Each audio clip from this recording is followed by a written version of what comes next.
Wikileaks: Clinton bribed 6 Republicans to destroy Trump. Wikileaks has released information that shows Hillary Clinton campaign staffers bribing 6 Republicans to destroy Trump. In an email from John Podesta to Huma Abedin, the pair discussed diverting Clinton campaign funds to various Republicans who were secretly on the Clinton payroll. ConservativeDailyPost.com reports the email sent in July of this year describes how funds were being diverted from Clinton's campaign to super PACs of Jeb Bush, Carly Fiorina, and John Kasich. According to the email, JBCF and JK PACs will be noticeably silent for the rest of the campaign. Each will receive a significant allowance from advertising budget. HRC is in the loop and has talked to all 3 personally. Eyes only. Other emails that surface but do not refer to anything other than title have also surfaced that raised eyebrows. It seems at a glance that the Clinton Foundation, or as I am calling it, the Pantsuit Mafia, has bought off several key members of the Republican Party to push the Clinton agenda, such as he is on board, will retract the invitation to speak, eyes only. This email was dated days before Speaker of the House Paul Ryan withdrew the invitation to Donald Trump to speak at an event in Wisconsin.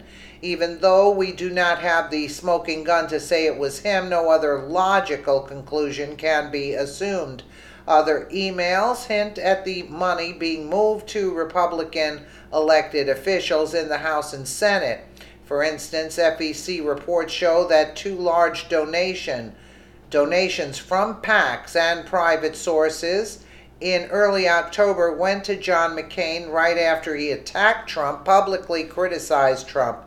That happened shortly after a slew of emails concerning moving money to support one candidate and move support from another. Shortly thereafter, his challenger in this tight race, Kirkpatrick, lost several key donors and money and support lessened from the DNC and the DSCC. In the last few weeks of the race, the thing to note is that McCain is one of the lead sponsors of a committee to investigate any Russian interference into the election. Senator Lindsey Graham, another outspoken critic of Donald Trump and briefly candidate for president from July to December, also, it seems, received help from the Clintons.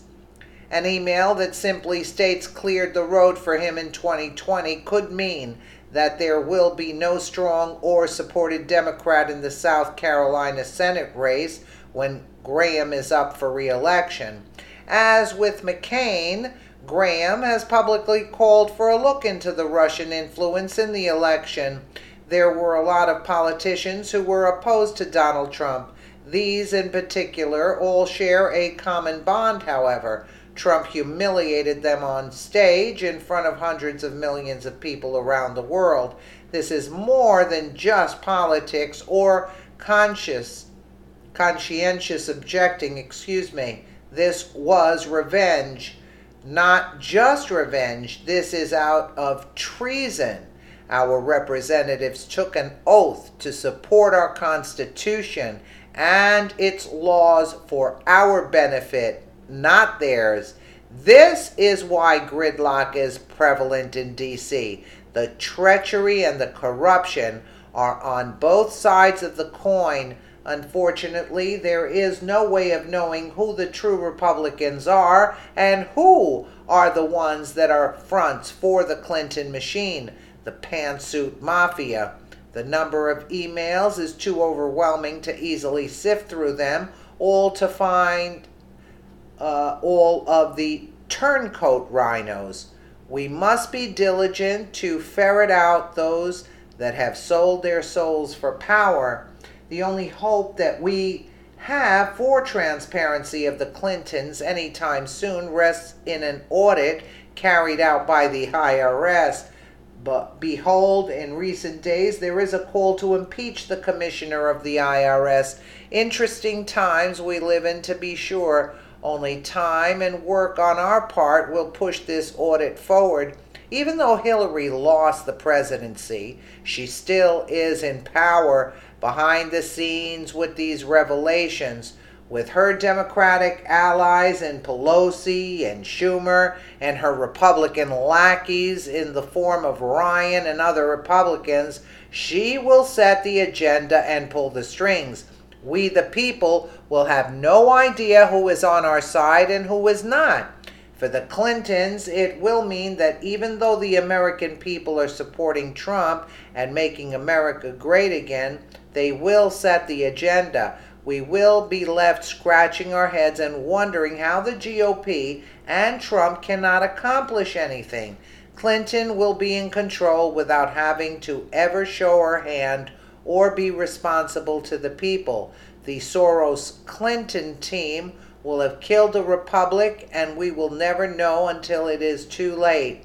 This Russian news story, perhaps, is the ultimate coup for the Clinton camp. She does not even have to be the winner of the Electoral College vote to have gained power. Should enough electors defect to Hillary or name another candidate in their votes, electors or not, legally bound to vote for their candidate, then that could throw the vote into the House and Senate.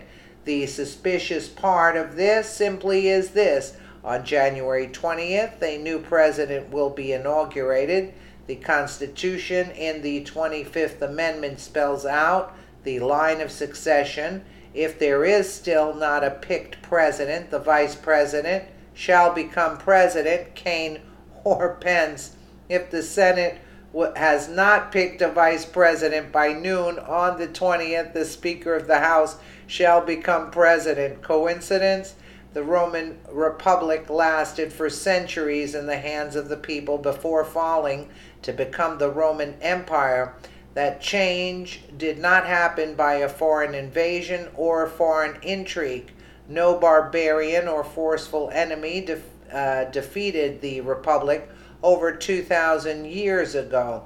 It was defeated from the inside by the treachery of the Senate and the blood of the slain Julius Caesar. Just as Caesar was stabbed in the back by men he thought were his allies, Trump is facing the same treachery. In the coming days and months, without our help and diligence, President Trump may also be gasping. Whatever. Well, seems Julian Assange has it pegged. Let me know what you guys think in the comments below. And again, thank you so much for watching.